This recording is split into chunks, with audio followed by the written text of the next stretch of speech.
Hello, everybody, and thank you for tuning in to the Liberty Report. This is Friday, and we do Mythbusters. Our co-host is Chris Rossini, and Chris, I understand we're going to be talking a little bit about the Federal Reserve today. Yes, good morning, Dr. Paul. We're going to talk about the Fed, who this week raised interest rates for the second time in Obama's administration, but we're only up to 0.5%, so the interest rates are still very low. We'll start with Janet Yellen when she announced the rate hike. She patted herself and the Fed on the back. It was saying that they're very happy with the progress that they've made with nearly 90 months of zero interest rates. But those of us who understand Austrian business cycle theory don't really see this as we actually see it quite the opposite, that perhaps damage has been done that's now going to have to be paid for. What do you think, Dr. Paul? Well, the first thing is progress from what, and what are you comparing it to? And I would say that there's not much progress. If you had problems back 8 years ago, I guess you could find some technical points and say there's been some progress, but you also have to have the other side of the ledger, and that is what was the cost of it. We sometimes measure GDP. If you have $10 billion increase in GDP and it costs you $15 billion in debt, you really haven't increased GDP. That's sort of like if you go out and borrow money for a house and you buy $1 million house and you borrowed the money, your GDP didn't go up $1 million. So that is a big difference. Now, the whole fact is that there are still a lot of problems. They over these years created tremendous amounts of credit, and when you do that, you have lower interest rates than they should be, so there's a lot of malinvestment. There's a lot of debt accumulation that you have to deal with. There's a lot of excess leverage. But, just this week we had a report where sales were down, retail sales were down, and prices were up. Well, that's introducing the notion that we may be moving into stagflation, and that would be a very serious problem. She brags about the unemployment rate being under 5%, but boy, you'd want to talk about a myth is when you look into the real figures. We have 95 million people now that are out of the workforce, and the labor participation rate is as high as ever, and that's really not progress. But she claims that the unemployment rate is less than 5%. Well, if you go to the U6 figure that our Bureau of Labor Statistics put out, which is a government statistic, they say it's actually 10% if you count the people who have part-time jobs. But then if you go to the private sector and ask Walter Williams, John Williams, what his estimate is, he says it's over 20% of unemployment.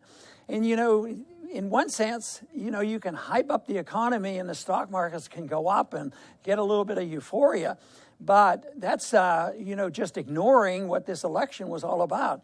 Millions of people were unhappy, disgruntled, and angry, and they wanted radical change, and they don't believe these figures.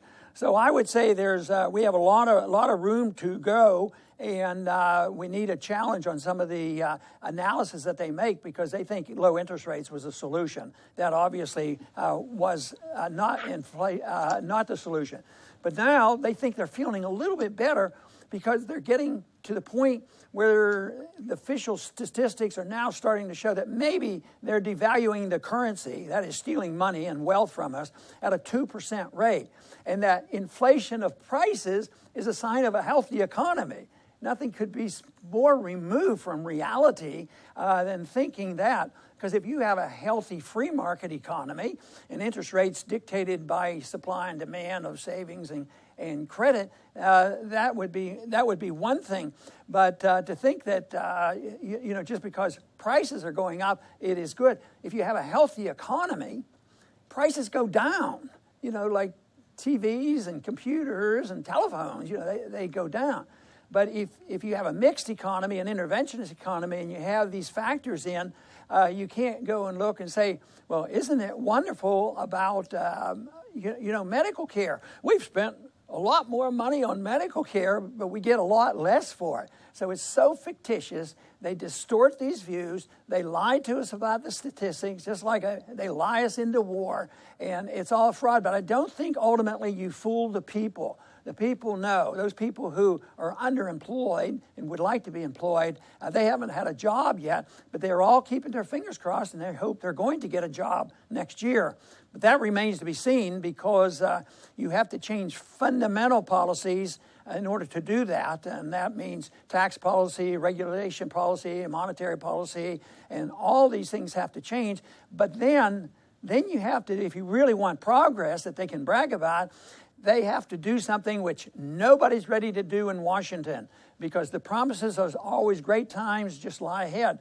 But to get great progress, the Fed and the Congress and everybody else has to allow a correction, liquidation, get rid of the bad debt, get rid of the bad investments. That's what's not going to happen. So this progress report that they give us of it being wonderful, and therefore now they can raise interest rates, I think is going to be, just total fiction.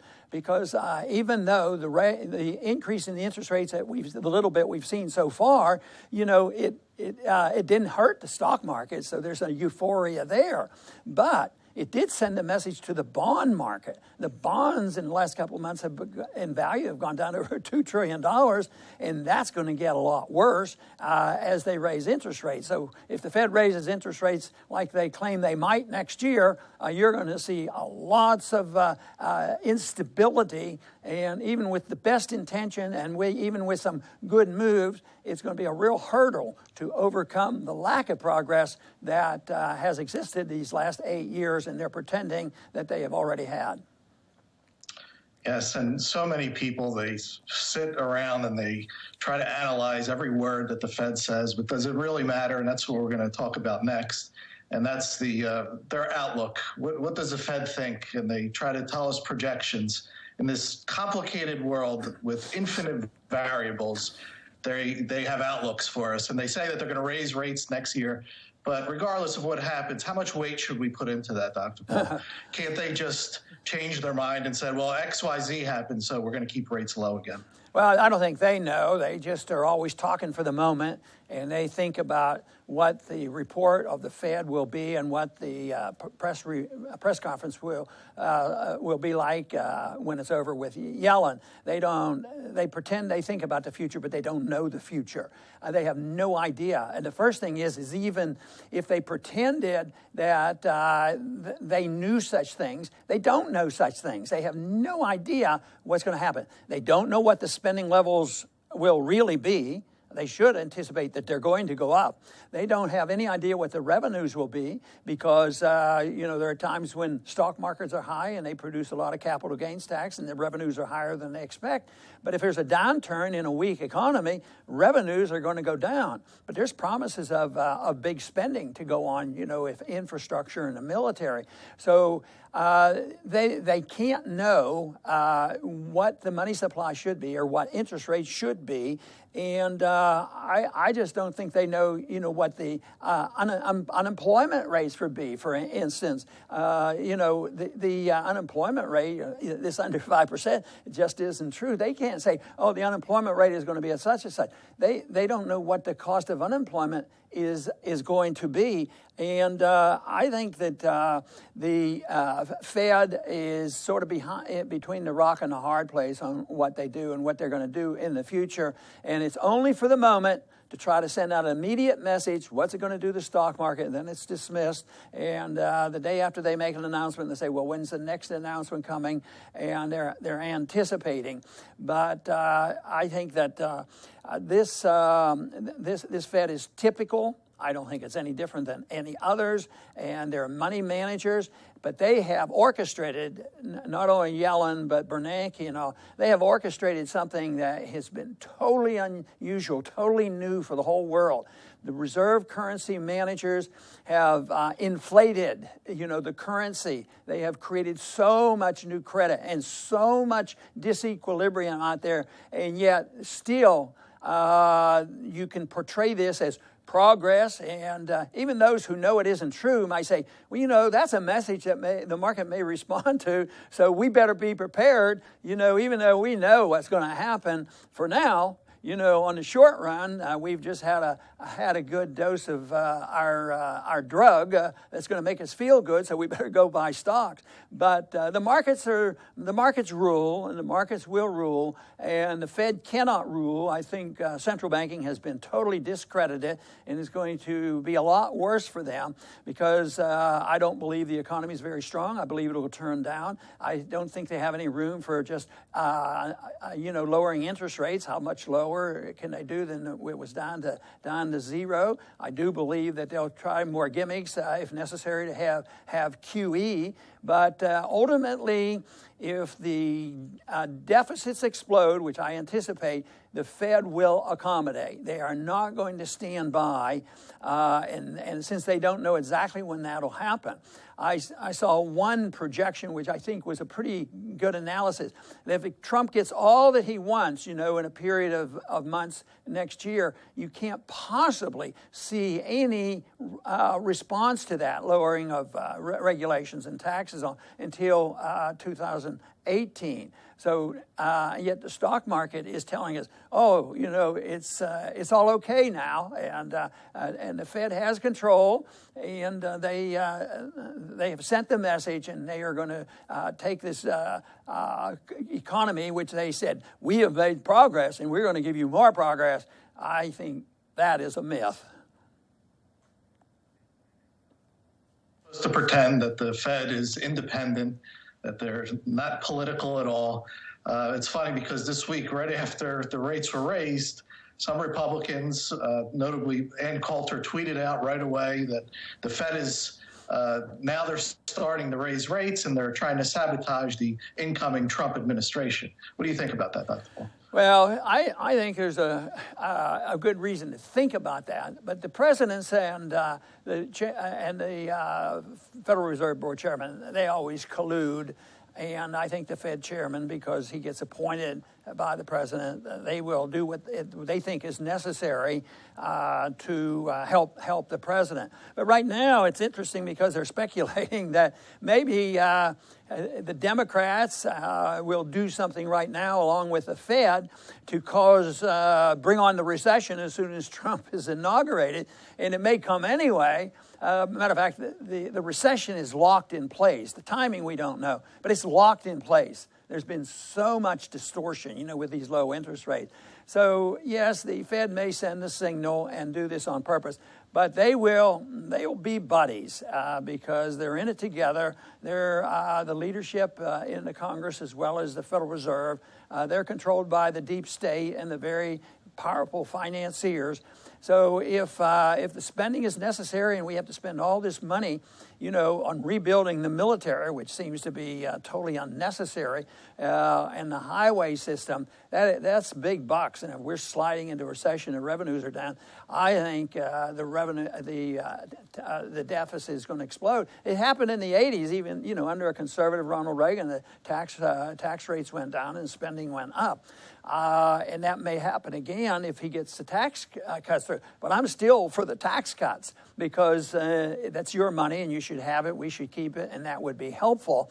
But you have to be realistic. If you don't deal with the spending, it may be ushering in, a period of time where the deficits are much worse and the Fed will have to be more engaged. But I think they work together. But I think it is interesting that there is talk about maybe the Fed would like to mess things up. I sort of don't think that's going to happen. I think we're so close to the change in administrations, and I think the Fed chairman usually want to be on a reasonably good side of the Federal Reserve Board chairman. Yes, finally, we're going to finish up with Donald Trump. This is more speculation on your part. But while he was campaigning, he said a few things correctly. He pointed out that we're in a bubble, and he pointed fingers at Janet Yellen. There were campaign videos with Janet Yellen and stuff. So what are your thoughts after he becomes president? Will he flip his position on her and call for low interest rates and for more air to be pumped into the bubble that he was complaining about? I really think the answer is yes on what you said, but how he does it might be different. He might not tweet it. He might not tweet and say, all right, Fed, look, we've spent all this money now. The market's pushing the interest rates up. You do this. Now, I don't think it'll happen that way, but I think that is what will come. And a lot of our supporters, including myself, we were pleased when the Fed would attack the Fed, and even supports, which he has said, audit the Fed, find out more about them. They're at fault. They created a bubble, and all this malinvestment, they've led to the debt. But then again, there's times when he says, I'm the king of deficits. He likes deficits. He likes spending, and he thinks that if they raised interest rates right now, it'd be devastating, to the economy. And he's sort of right on both of them. So if he's going to flip-flop, so far we don't know which way he's going to flip-flop because he's been on both sides already. But I think the rhetoric will vary, and most people go by the rhetoric. But I think the policy that he'll want to support is not raising interest rates, not getting rid of the FOMC, and maybe backing off on even signing a bill that would audit the Fed, because the friends he has and Wall Street and the bankers and all the people that are involved in high financing, they are not interested in what's happening with the Fed, especially on their overseas operations, because that's where a lot of foreign policy is done, our subsidies, other central banks and other governments, and we're all in this global economy together. And I think Trump and his associates and the people going in the cabinet know this. So we want to believe, and we want to put a little pressure on Trump not to flip-flop on auditing the Fed, because we need that. It doesn't even deal with monetary policy. It just deals with exposure, letting the people know what they're doing, the transparency that everybody wants. And so that's why 80% of the American people say, yeah, we should have transparency of the Fed. They're so powerful. I think the Fed is seen in more negative terms than ever before, but they're still in the driver's seat. But eventually, though, they will lose control, and they're desperately close to that. But still, what they say and do on these short terms can have a lot to do with what the markets do. And I think the most significant thing that's happened so far has been the bond markets, the loss. And it looks like, we even in that sense, we could be moving into what will happen in the 70s. Interest rates were going up and the bonds were crashing. So the prices of bonds have been very, very high for many, many years. So even if the Fed doesn't raise the interest rates, the market may raise the interest rates because they know that people, they sense that this is the way the bonds are going, this is the way the interest rates are going regardless. So I have a lot of profits in these bonds, so I'm going to sell them. And they're not, a lot of these bonds are long term. And the other thing that the administration will have to be concerned about is the increasing cost in financing our debt. If it goes up a point, it's almost like $200 billion increase in financing the debt. And that will be devastating, and that's the other thing that they have to think about. So it might not only be Trump that might say don't raise the interest rates because we have to finance it, but other people who have to deal with financing the debt. And I think the chorus will be, let's take another shot of that drug that we like, the drug of inflation, the drug of new money. And to me, it is exactly like a drug addiction. There's tremendous withdrawal symptoms with what I'm talking about. But what happens is if you're not willing to put up the withdrawal symptoms of getting away from the dependency of this fiction that progress can be defined by prices and money supply and these things. If you can't get away from that, what your choices are, our choices, the country's choices, aren't very good, because if we continue to do what we do, this consequence is much worse than the consequence of withdrawal. So it would be possible theoretically to work our way out of this, but it won't happen for political reasons. You know, if we gradually lowered our spending and cut back and protected some of the groups that are more dependent, you know, and made that plan and the people believed it, you know, I think it would work. But there's nobody who's going to put up their hand and say, yes, I believe what you're saying is true.